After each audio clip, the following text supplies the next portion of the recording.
පාවහන් හා සම්බාණ්ඩ නිෂ්පාදනය මිනිසාගේ ආරම්භයේ සිටම පවතින කර්මයක්.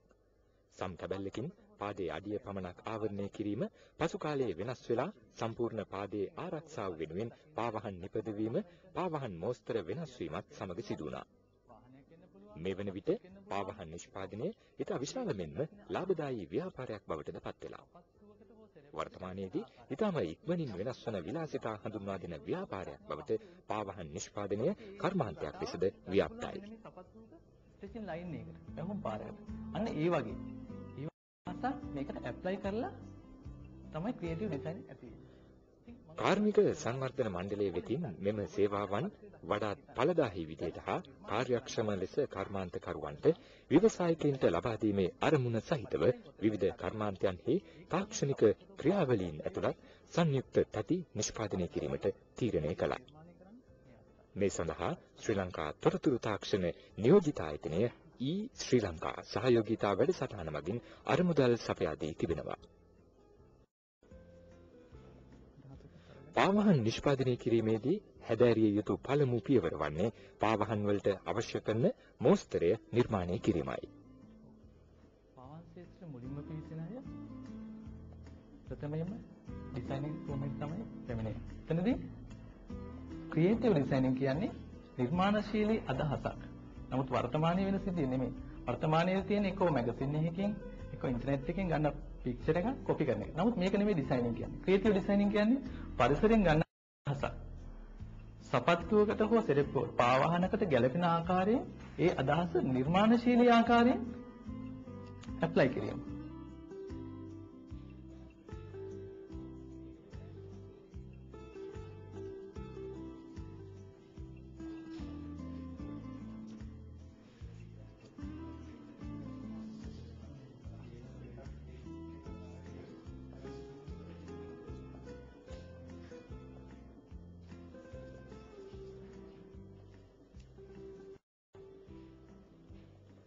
තෝරාගත් පාවහන් සඳහා අදාළ මෝස්තරය තීරණය කළ පසු ඊළඟට පිවිසෙන්නේ එම මෝස්තරයේ ආධාරයෙන් පැටර්න් කපා ගැනීමේ අංශය වෙත.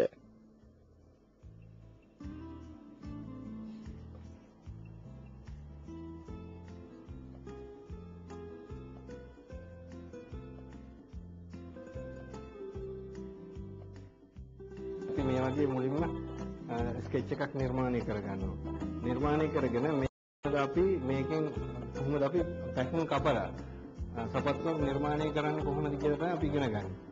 ඒකෙදි අපි මුලින්ම අච්චුවක් තීරණය කරනවා. ඊපස්සේ අපි අච්චුවක් තීරණය කළා අපිට ඒ ඩිසයින් එකට ඒ ගැළපෙන අච්චුවක් අපි තෝරගන්නවා. තෝරගෙන අපි මේ ඩිසයින් එක පැටර්න් කපන්න අපි මේ අච්චුව ඉස්සල්ලාම තීරණය කරගෙන ඊට පස්සේ මේක මාස්කින් ටේප් ආධාරයෙන් ඒකට කියන මාස්කින් ටේප් කියන මේ ටේප් එක ආධාරයෙන් මේක සම්පූර්ණයෙන්ම කවර් කරගන්නවා. ඒකට විශේෂ ක්‍රමයක් තියෙනවා. ඒ ක්‍රමය භාවිතා කරලා අපි මේක කවර් කරගන්නවා. ඒ ආකාරයට කවර් කරගත්ත අච්චුවක් තමයි මේ තියෙන්නේ. මේ ආකාරයට කවර් කරගත්ත අච්චුව අච්චුවෙන් අපි ගන්නවා ලාස්ට් කොපි එකක් කියලා. ඒ කියන්නේ ඉන්සයිඩ් එකයි අවුට්සයිඩ් එකයි දෙපැත්තෙම කොටස් දෙකක් අපි ගන්නවා. මේ දෙක අරගෙන අපි මේන් ෆෝම් එකක් කියලා හදා ගන්නවා. ඒ කියන්නේ මේ දෙකම ඇතුළත් කරලා එක ෆෝම් එකක් හදා ගන්නවා. මේ ෆෝම් එකේ තියෙනවා ඉන්සයිඩ් එකයි අවුට්සයිඩ් එකයි. ඒ කියන්නේ අච්චුවේ ඇතුල් පැත්තයි පිට පැත්තයි දෙකම මේකට අරගෙන තියෙනවා. ඊට පස්සේ අපිට මේ ස්කෙච් එකේ තියෙන ඩිසයින් එක අපි මේ මේන් ෆෝම් එක මත අඳිනවා. මේ ඩිසයින් එක තමයි මේ ඇඳලා තියෙන්නේ. මේක ඇඳගත්තට පස්සේ මේ වෙනම තියෙන කොම්පොනන්ට්ස් ටික පාර්ට්ස් ටික මේ පාර්ට්ස් ටික අපි ඊට පස්සේ වෙනම ගන්නවා. මේ විදිහට නිර්මාණය කරන ලද මෝස්තරයක් හොඳ පාවහන් බවට පත් කිරීම සඳහා අවශ්‍ය වන වැදගත්ම කාරණය වන්නේ ඊට සුදුසු හම් වර්ගයේ තෝරා ගැනීම.